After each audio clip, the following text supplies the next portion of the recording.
भास्कर और रश्मि एक साथ कॉलेज में पढ़ते थे।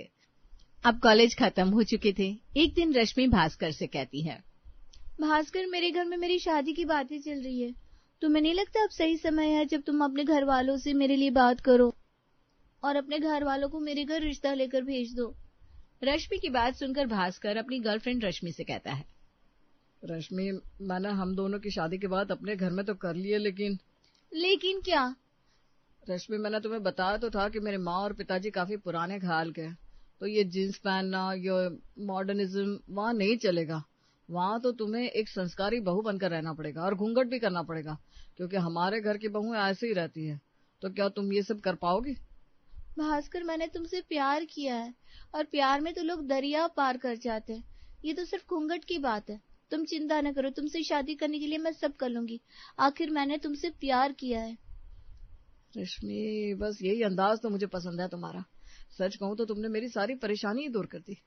अब तुम चिंता मत करो, आज के आज मैं घर जाकर तुम्हारी बात करूंगा और आने वाले कुछ ही समय में तुम्हारे घर रिश्ता लेकर आऊंगा, क्योंकि पहले ही मैंने तुम्हारे लिए घर में बात कर रखी है। सब ठीक हो जाएगा, जिसके बाद मैं सहरा बांध के आऊंगा, ये मेरा वादा है। बस मेरे फिल्मी हीरो। इस तरह हंसी खुशी भास्कर और रश्मि एक दूसरे से मिलकर अपने अपने घर चले जाते हैं। जहाँ लक्ष्मी अपने घर में खुशी से झूम रही थी, तो भास्कर रश्मि के लिए बात करता है अपने माँ पिताजी से। माँ पिताजी, मैंने आपको रश्मि के बारे में बताया था ना, वो बहुत अच्छी लड़की है। मैं उसे काफी समय से जानता हूँ। वो हमारे परिवार के लिए एकदम परफेक्ट है। वो तो ठीक है भास्कर, लेकिन आजकल की लड़कियां बड़ी मॉडर्न होती है। कहीं वो आजकल की लड़कियों की तरह मॉडर्न तो नहीं? तुम तो जानते हो ना हमारे परिवार के लिए किस तरह की लड़की चाहिए। अगर अच्छे खानदान की लड़की होगी तभी हम उसे अपने घर की बहू बनाएंगे। पिताजी, आप बिल्कुल भी टेंशन मत लीजिए। रश्मि वैसी बिल्कुल नहीं है जैसा आप उसके बारे में सोच रहे हैं। वो सिर्फ सलवार सूट पहनती है, बड़ी संस्कारी है। पर बेटा, वो शादी के बाद घूंघट तो करेगी ना, क्योंकि हमारे घर की बहुएं घूंघट करती है और तुझे तो पता है तेरे पिताजी का क्या कहना है। हाँ माँ, मैं जानता हूँ। यही ना कि अच्छे खानदान की बहुएं घूंघट में रहती है। मैंने उससे बात कर ली है, उसे घूंघट करने में कोई एतराज नहीं है। बस तो फिर बेटा ठीक है, हमें और क्या चाहिए। हम कल ही रश्मि के घर रिश्ता लेकर चलेंगे। अपने पिताजी की बात सुनकर भास्कर को भी संतुष्टि मिलती है। अगले दिन सभी लोग रिश्ता लेकर रश्मि के घर जाते हैं। सभी लोगों को रश्मि और उसके घर वाले बहुत पसंद आते हैं और इस तरह रश्मि और भास्कर की शादी पक्की हो जाती है। अगले कुछ दिनों में रश्मि और भास्कर की शादी भी हो जाती है और रश्मि दुल्हन बनकर भास्कर के घर आ जाती है। आज ससुराल में रश्मि का पहला दिन था। रश्मि की सास रश्मि को एक साड़ी निकाल कर देती है और कहती है, रश्मि बेटा, नहा धोकर तैयार हो जाओ और ये साड़ी पहनकर बाहर आना। और हाँ, घूंघट डालना मत भूलना, क्योंकि अच्छे खानदान की बहू है, घूंघट में ही रहती है। जी माँ जी। बहू की बात सुनकर सास वहां से चली जाती है। वहीं रश्मि नहा धोकर साड़ी पहनती है, फिर घूंघट निकालती है। घूंघट के पार रश्मि को कुछ नहीं दिख रहा था। वो हॉल में जाने के लिए आगे बढ़ती है, तभी उसके पैर में साड़ी फंस जाती है और जैसे ही वो गिरने वाली थी कि वो अपना बैलेंस बना लेती है, जिसे देखकर रश्मि अब खुद से कहती है, बाप रे बाप, मैं तो गिरने से बची। जितना आसान समझ रही थी घूंघट करना, ये इतना आसान नहीं है। मुझे तो कुछ दिखाई नहीं दे रहा, लेकिन क्या करूं, घूंघट तो करना ही पड़ेगा। अब जैसे तैसे करके रश्मि हॉल में आती है और बैठकर सभी से बातें करती है। सभी लोग, खास तौर से रश्मि के ससुर, रश्मि को घूंघट में देखकर बहुत खुश होते हैं। बहू, तुझे घूंघट में देखकर बड़ा ही अच्छा लग रहा है। वैसे भी अच्छे खानदान की बहुएं हमेशा घूंघट में रहती है, और तू ये बात हमेशा याद रखना। जी पिताजी, याद रखूंगी। रश्मि बहू, आज तुम्हारी पहली रसोई की रस्म है, तो किचन में जाकर खाना और कुछ मीठा भी बना लेना। तुम तो जानती हो ना, पहली रसोई में कुछ मीठा बनता है। जी माँ जी, मैं जानती हूँ, आप फिक्र मत कीजिए। मैं सब कुछ बड़े ही आराम से संभाल लूंगी। इस तरह अब रश्मि अपने आप को जैसे तैसे संभाल कर किचन में जाती है और खाना बनाना शुरू करती है। रश्मि पहले दाल चावल चढ़ाती है और फिर टमाटर की चटनी बनाने के लिए टमाटर काटती है और एक तरफ पुड़िया तलने के लिए तेल चढ़ाती है। लेकिन घूंघट करने की वजह से उससे काम ठीक से हो नहीं पा रहा था, इसलिए वो घूंघट हटा देती है। तभी रश्मि के ससुर वहां आते हैं। बहू, रश्मि उन्हें देखकर चौंक जाती है और घूंघट कर लेती है। उसके ससुर ये देखकर खुश हो जाते हैं। बहू, मैं एक गिलास पानी के लिए आया था, लेकिन हाँ, तू घूंघट करना मत छोड़ना, क्योंकि अच्छे खानदान की बहू हमेशा घूंघट में रहती है। जी पिताजी, अच्छे खानदान की बहुएं घूंघट में रहती हैं। रश्मि के ससुर पानी पीकर वहां से चले जाते हैं और रश्मि वापस काम में लग जाती है। परेशान होकर अपने आप से कहती है, हे भगवान, इस घूंघट में तो मुझे कुछ दिखाई नहीं दे रहा। कहीं मैंने अच्छे खानदान में शादी करके गलती तो नहीं कर ली, क्योंकि अच्छे खानदान की बहुओं को तो घूंघट में ही रहना पड़ता है। ऐसा कहकर रश्मि फिर से अपने काम में लग जाती है। रश्मि खाना बना रही थी, तभी उसकी सास वहां आती है। बहू, खाना बन गया? जी माँ जी, सब तैयार है, बस आप हलवा चख कर बताइए ना, इसमें शक्कर और तो नहीं डलेगी? ठीक है, ला चखा। रश्मि ने एक कटोरी में थोड़ा हलवा निकाला और उसमें चम्मच की जगह गलती से चाकू डालकर अपनी सास को दे दिया। सास ने भी ध्यान नहीं दिया और वो चाकू से हलवा खाने लगी, और जब वो चाकू देखती है तो घबरा जाती है और चिल्लाने लगती है। उनकी आवाज सुनकर भास्कर और उसके पिताजी भी किचन में आ गए। क्या हुआ माँ, आप इतने जोर से क्यों चिल्लाई? क्या बताओ बेटा, तेरी बीवी ने हलवा चखने को कहा और चम्मच की जगह मुझे चाकू डालकर दे दिया। अब बताओ, अगर मैं चाकू से हलवा खाती तो मेरी जुबान कट नहीं जाती, और अगर मेरी जुबान कट जाती तो मैं गूंगी हो जाती। रश्मि बहू, तुम्हें चाकू और चम्मच में फर्क समझ में नहीं आता? माफ करना पिताजी, गलती हो गई। वो क्या ना, घूंघट के कारण मुझे अच्छे से दिखाई नहीं दिया कि वो चम्मच है या चाकू, और घूंघट तो मैं हटा नहीं सकती क्योंकि आप कहते हैं कि। अच्छा ठीक है, चलो अब जल्दी से खाना लगा दो, भूख लग रही है। रश्मि सबके लिए खाना लगाती है और इस तरह अब सभी लोग खाना खाते हैं। रश्मि की बहुत तारीफ करते हैं, साथ ही उसको नेक भी देते हैं। ऐसे ही 4 दिन बीत जाते हैं। एक दिन बुआ जी अपनी बेटी नीलम के साथ रश्मि से मिलने उनके घर आती है। रश्मि, ये तुम्हारी बुआ सास है और ये उनकी बेटी नीलम। चलो आओ, अपनी बुआ सास के पैर छुओ। जी। रश्मि बुआ जी के पैर छूने आगे बढ़ती है, लेकिन घूंघट की वजह से उसने बुआ जी की जगह उनकी बेटी नीलम के पैर छू लिए। ये देखकर नीलम बोली, अरे भाभी, ये क्या, आप मेरे पैर छू रही है तो मुझे पाप लगेगा। अरे आपको मेरे नहीं बल्कि माँ के पैर छूने चाहिए, पर मुझे आपके पैर छूने चाहिए। क्या भाभी, मेरे सिर पर पाप चढ़ाओगी आप? माफ करना नीलम, घूंघट इतना लंबा है, मुझे घूंघट में कुछ दिखाई नहीं दे रहा। ऐसा कहकर रश्मि बुआ जी के पैर छूती है और अंदर चली जाती है। अब बुआ जी और उनकी बेटी अंदर आकर बैठते हैं। तब बुआ जी अपने भाई और भाभी से कहती है, भाई साहब, भाभी, रश्मि बहू ने इतना लंबा घूंघट क्यों कर रखा है? अरे इस घूंघट से उसे कितनी दिक्कत हो रही होगी, उसे कुछ दिखाई भी नहीं दे रहा होगा।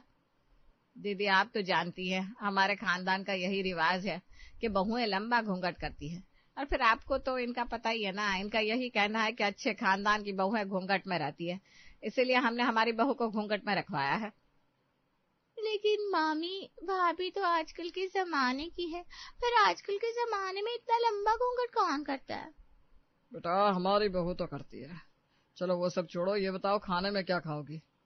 और इस तरह भास्कर के पिताजी बात को टाल देते हैं। अब सभी लोग खाना खाते हैं और बहुत सारी बातें करते हैं, फिर आराम करने लगते हैं। अगले दिन सुबह बुआ जी अपनी भाभी से कहती है, भाभी, लंबे सफर ने तो जैसे मेरी कमर ही तोड़ दी। ट्रेन में बैठे बैठे तो कमर की हालत खराब हो गई। मुझे कमर में बहुत दर्द हो रहा है। कोई बात नहीं दीदी, मैं आपके भैया से कहकर मालिश वाली को बुलवा देती हूँ, वो आपकी कमर की मालिश कर देगी तो आपकी कमर बिल्कुल ठीक हो जाएगी। हाँ भाभी, जरा जल्दी बुला देना, मालिश होगी तो सच में बहुत आराम मिल जाएगा। भास्कर की माँ भास्कर के पिताजी के पास जाती है, उन्हें सारी बात बताती है। भास्कर के पिताजी एक पहचान की मालिश वाले को फोन करते हैं और उसे आने को कहते हैं। फोन रखते ही वो भास्कर की माँ से पूछते हैं, मालिश वाली थोड़ी देर में आ जाएगी, लेकिन हमारे घर में नारियल का तेल है ना? नहीं जी, नारियल का तेल तो नहीं है हमारे घर में।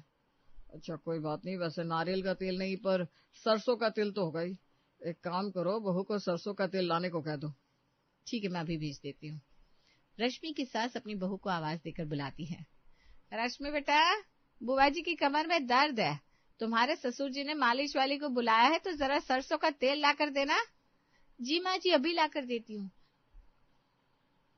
इतना बोलकर रश्मि अब पीछे की तरफ मुड़कर अपना घूंघट हल्का सा ऊपर करती है। तभी पीछे से खांसते हुए उसके ससुर कहते हैं, बहू, अच्छे खानदान की लड़कियां अपना घूंघट ऊपर नहीं करती, भूल गई क्या? नहीं पिताजी, सब याद है, मैं जाती हूँ। रश्मि तेल लेने के लिए चली जाती है। थोड़ी देर बाद वो तेल लेकर आती है और अपने ससुर को देते हुए कहती है, ये लीजिए पिताजी, तेल लेकर आ गई।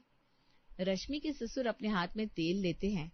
जैसे ही तेल को देखते हैं तो वो सरसों का नहीं बल्कि मिट्टी का तेल था। वो मिट्टी का तेल देखते ही चौंक जाते हैं और मिट्टी का तेल छूट कर नीचे गिर जाता है। वहां एक कैंडल लैंप जल रहा था, जिसकी वजह से मिट्टी के तेल में आग लग जाती है और रश्मि की सास और ससुर चिल्लाते हुए इधर से उधर भागने लगते हैं। आग! अरे कोई बचाओ, आग! अरे कोई तो बचाओ, आग लग गई है यहाँ पर।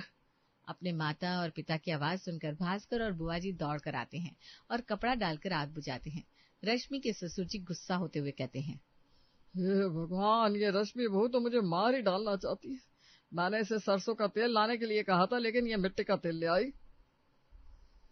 बहू, तुझे मिट्टी के तेल और सरसों के तेल में फर्क नहीं पता?